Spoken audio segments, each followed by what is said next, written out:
¿Qué son las enfermedades mentales?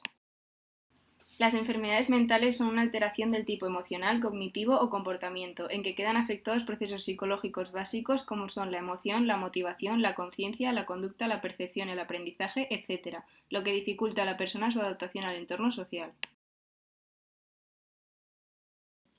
Nos centramos en dos: psicosis y depresión.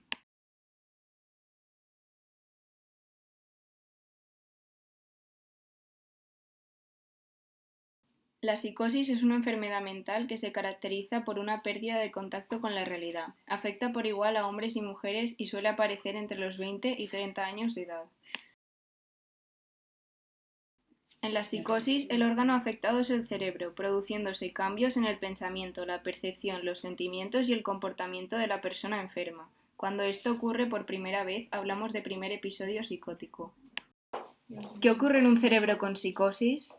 En el cerebro de un individuo que padece psicosis existe un funcionamiento anómalo en los circuitos cerebrales con un desequilibrio en los neurotransmisores. Como resultado de ello se verán afectadas algunas de las funciones que rigen el pensamiento, las emociones y la conducta. Uno de los principales neurotransmisores implicados es la dopamina.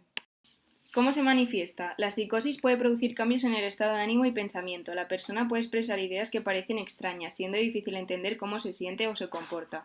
A menudo una persona con un primer episodio psicótico no entiende qué le está ocurriendo. A veces vienen precedidas de otros problemas, como dificultades de concentración, depresión, ansiedad o aislamiento. Los síntomas se dividen en dos: los más comunes, síntomas positivos, otros llamados síntomas negativos.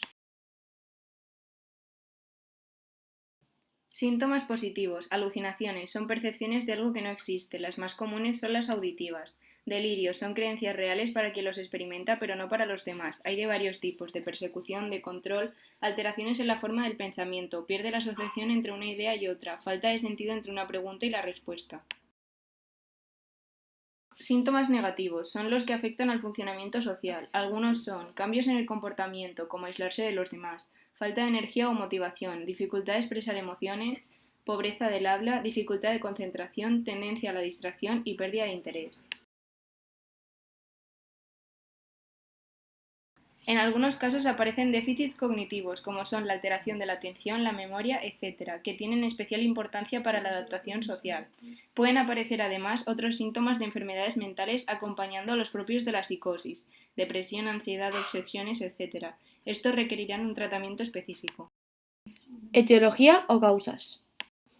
¿Cuál es su origen? Hasta el día de hoy no se ha identificado ningún factor concreto que cause psicosis. Se considera que tiene un origen multifactorial, es decir, que hay varios factores que lo pueden provocar.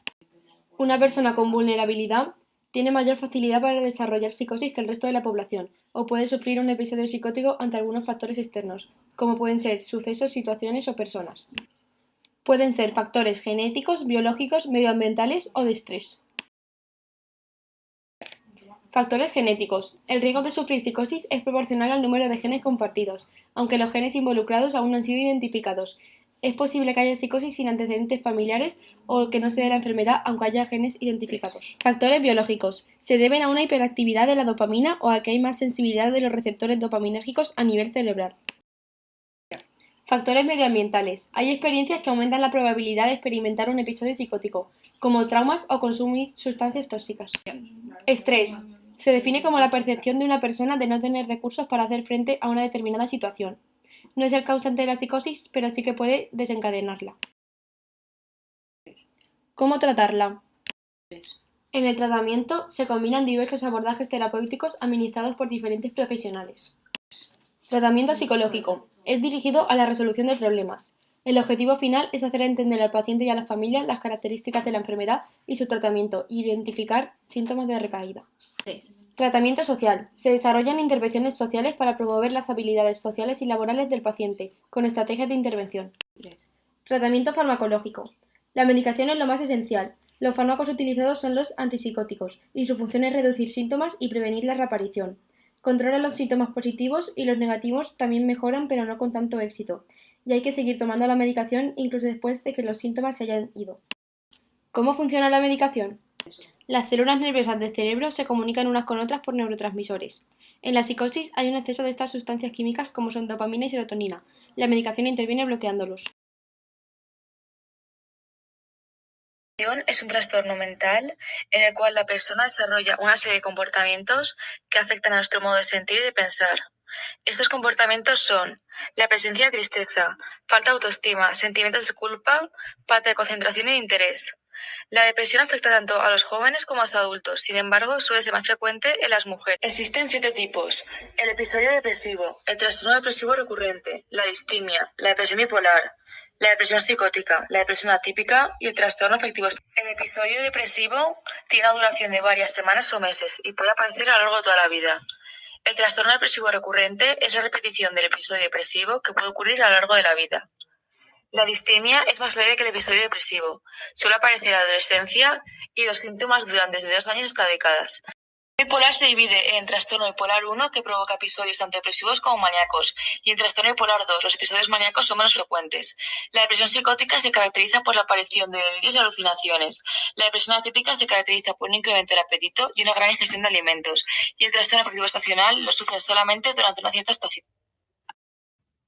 Etiología o causas: factores fisiológicos, personales, ambientales y genéticos. Factores fisiológicos: descenso de los niveles de serotonina a nivel de las uniones neuronales. Factores personales: esto es debido a las alteraciones hormonales sufridas en periodos como el embarazo, posparto o la menopausia, en una franja de edad de 35 a 45 años.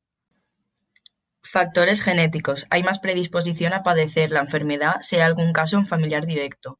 Factores ambientales: son aquellos producidos por causas externas al paciente, debido a la aparición de estrés, ansiedad o dificultad para resolver problemas en los distintos ámbitos personales. Como síntomas principales podemos destacar la tristeza, la fatiga o pérdida de energía, el hipersomnio, la pérdida de apetito, los pensamientos suicidas. En los niños, los síntomas más comunes son la irritabilidad, la bajada de peso, el negarse ir al colegio y los dolores de cabeza.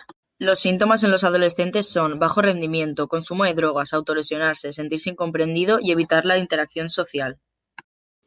Los síntomas en los adultos son problemas de memoria, dolores físicos, no querer salir de casa, cambios en la personalidad, fatiga.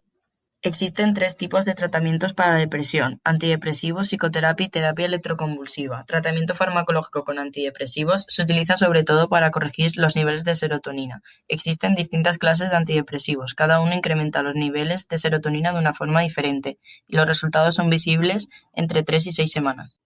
Psicoterapia tiene como objetivo el cambio de pensamiento y conductas, provoca que la sensación de malestar vaya cambiando por la del dominio y control personal gradualmente. Terapia electroconvulsiva consiste en aplicar pequeñas corrientes eléctricas al cerebro del paciente. Se utiliza exclusivamente en casos muy graves o en aquellos en los que el paciente no presenta mejoría con la medicación.